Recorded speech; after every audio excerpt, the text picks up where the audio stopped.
ઇન્દ્રજી પાંદ્ર બહુ ઊંચો ચડ્યો, બધી લંકા સળગાવી પરાવાર નુકસાન થતા હાથ ન આવ્યો. હવે મને લાગે છે કે લડાઈના ભડકારા વાગી રહ્યા છે. આવી રીતના જ કરે. હા પિતાજી, આપણા સૈનિકો પણ લાલ ભરેલી આંખે ઊંઘને આવાજ આવે છે.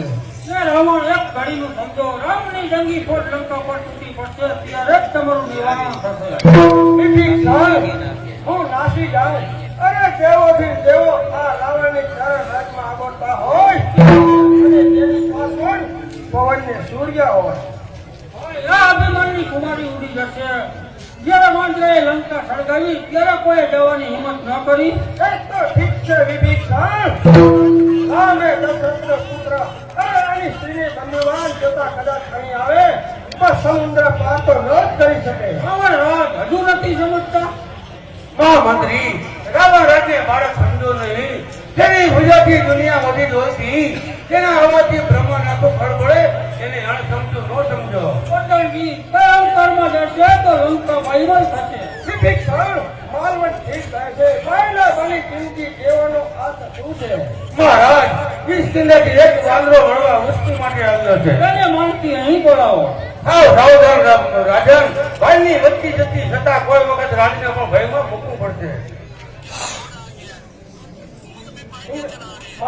એ વેદને દૂર કરવામાં રાવણ પોતાની મહત્તા સમજે છે.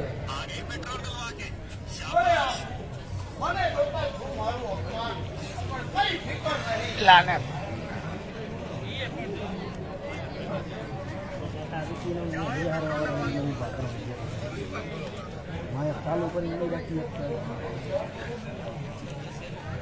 વિના ઘા કરી દો ને એનો માયક નો ગાળો.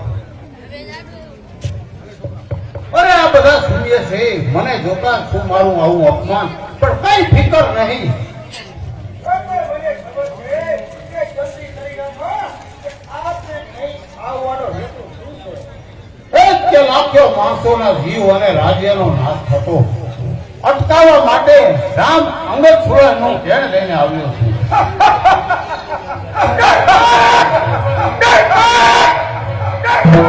રાવણના વિચાર સામ્રાજ્યમાં આવવાની પગ મૂકવાની હિંમત ન કરી શક્યો. અત્યારે ગતિ કરી ગઈ એક દિવસે સમજી જશે જવામાં ધારશે. પણ નાખશે દુશ્મનો દળતો રાજ્ય રહે તો હાથું ભૂલી જશું, શત્રુતાનો રૂઢ બધો મૂકી જશું. હજી નથી તલવાર સર્વે લીધો હાથ છે. બરાબર છે ઇન્દ્રજી, આપણા સુધીર ચરણો આ લંકાને પૂરેપૂરો ઉગાડતા પક્ષે છે અને શબ્દે શબ્દે હર્ષ થાય છે. અને લંકા પર તેનું હોય સમજાવતા પટણજી અફસોસ થાય છે. મારા માટેનો શોખ જતો કરો એમાં જ હું આપનો રાવણ રામ આપની પાસેથી વધુ મુશ્કેલીના ખ્યાલથી જાહેર કરવાનું કે રામને શાંતિ અતિ પ્રિય હોવાથી અશાંતિના અત્યોગાની ન થાય એ માટે તમારા પહેલા સવાલ સાંભળવા આપું છું. વતનના ચોખ્ખો પૈસામાં એવું હોય. સેવામાં સેવા જ હોય.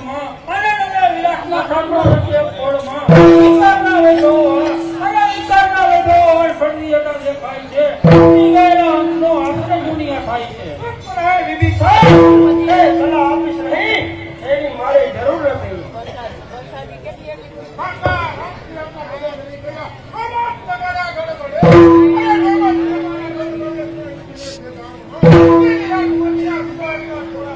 આય બંધ છે.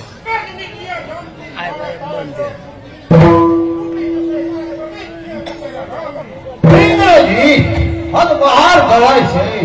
રાક્ષસી કુમારને ભાન નથી કે હું આ શું બોલી રહ્યો છું. અરે રામ નહીં, પણ રામની એક શક્તિ થરામાં સકલ તેવડ નથી કે તું ખસેડી શકે.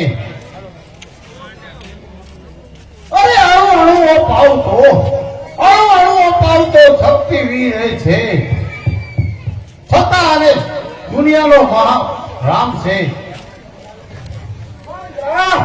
બધું બોલી આજની દોરી ટૂંકી ન કર, નકર જાળમાં આવી ગયેલ વાંદરા તારા દેહને કાપતા આટલી જ વાત છે.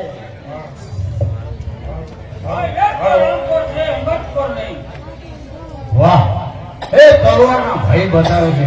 અરે ભયથી ડરે તેવો અંગદ નહીં સમજ્યા. રાજ દરબારમાં રાજ્ય દોષમાં કરનાર હે માનવ.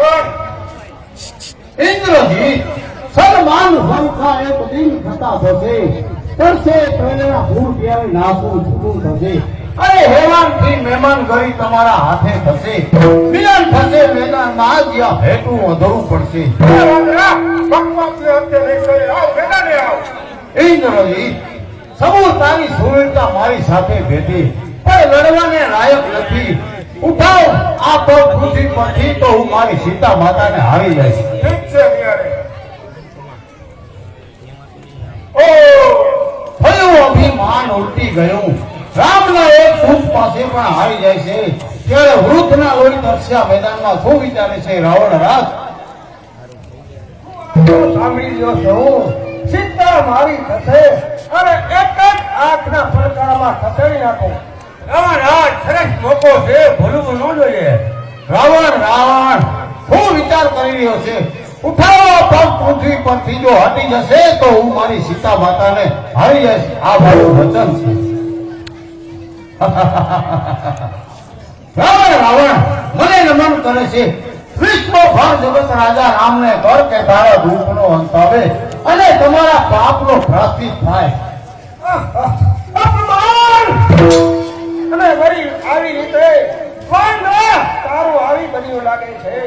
રાવણના અપમાનથી જિંદગી તું હારી ગયો. હક અને સુખ ત્રણેય કેદનો છૂટી ગયો. તારા મસ્તક તળા કરતા થશે આ ફાંસીથી. પૂજણી આજે થઈ જશે અહીં લોહી અને માંસનું. રાજન હવે દિલ પડશે, પહેલા આપ જેથી ચાલજો. અરે મળશે નહીં વિમાન, થોડા ધર્મથી ચાલી જશે. યુદ્ધના રણ મેદાનમાં યુદ્ધનો હિસાબ મળી જશે. બેનું બેનું હાથ ન આવ્યો. એકાદ તલવારથી લોહી પૂરતા કરો. હાથ ક્યાંથી આવે? ક્યાં શિરોમણી નાખી પવિત્ર છાયા હેઠે બિરાજતા સેવકોને હાથ ક્યાંથી આવે? વળી સભામાં બધા ત્રાટ કરી નાસી શક્યો, કોઈ છતાં કોઈ જવાની હિંમત ન કરી. બસ કર વિભીષણ, તારા એક એક શબ્દ આ રાવણના શરીરમાં ચીનગારી મૂક્યા છે. એક વખત આ રાવણની શહેરમાં દબાયેલા ભાઈ આજે ક્યાં રાજ્યની ચિત્રસમાં છુપાયેલા ભાઈ. એટલે મોટા ભાઈ આપ શું કહેવા માંગો છો? હું રાવણ પાસે કઈ જિજ્ઞાસા રાખું?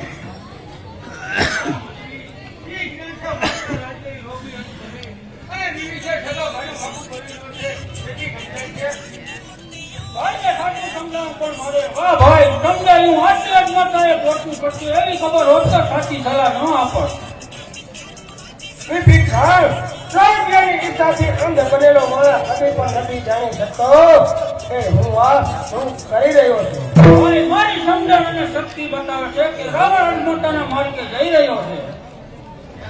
દાદા અને પિતાના સળગી રહેલી હોળીનો પણ અંત. બેટા, આજ એ હોળી દિલની હોળી સાથે મળશે. શિખાઓ આકાશે જશે. અત્યાર સુધી પહોંચાડીશો. ભાઈ, મારા ધીરજના ખંડન ફૂટી જાય છે. રાવણને સમજાવવામાં કેટલા ઉપાયો? એ ઉપાયો એ હવે રાજ્ય હિતના નહીં. તમે કોને સમજાવી દેશો? સમજી ગયો પ્રધાનજી, એ બધું સમજી ગયો. રાજ્યના સત્તાધીશનો રાજ્ય ચલાવતા, રાજા અને રયતો અને રાજા અને રયતો રાજા પુત્રી જયંતી જયંતી સત્તાધીશોના હાથથી રાજા પ્રજાને ચલાવતા. વિભીષણ, તમે એ શબ્દ ખોલે તારે સાંભળી લેજે કે તે નામમાં આવે એવો આ રાવણ નથી. ભાઈ, એક શક્તિ ચળવળ, અરે તે જ ચળવળના હથિયાર અંતઃપુરામાં, શક્તિ આપવું વ્યક્તિ શકાતું પાપના ધંધામાં. ભાઈની ચૂંટી ફરજ ગણી, અરે ભાઈની ચૂંટી ફરજ ગણી, અભિમાન ફરકી ગયો, ધિક્કાર છે આ ભાઈના ભક્તિ થયો. કરીશ નહીં. પિતાજી, પિતાજી. હંમેશા આટલું આટા કિરણ ચાલ્યું ગયું. રાવણ રાવણ આ તે શું કર્યું? તે લાત મારી, તે લાતને હંમેશા યાદ રાખજે. ગજરાને સિંહ હું ભાવવા, અરે ગજરા સિંહ હું ભાવવા હિંમત હતી આ સાથીએ. તૂટી તૂટી હિંમત બધી લાત લાગી આ સાથીએ.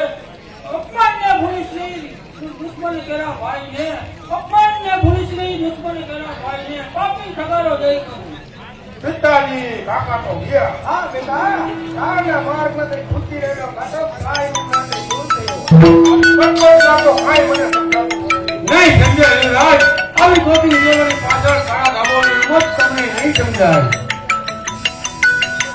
આપણી અતુલ્ય રાજ્ય સેવા વાત આવે છે ત્યારે વિભીષણિય શત્રુના પક્ષમાં.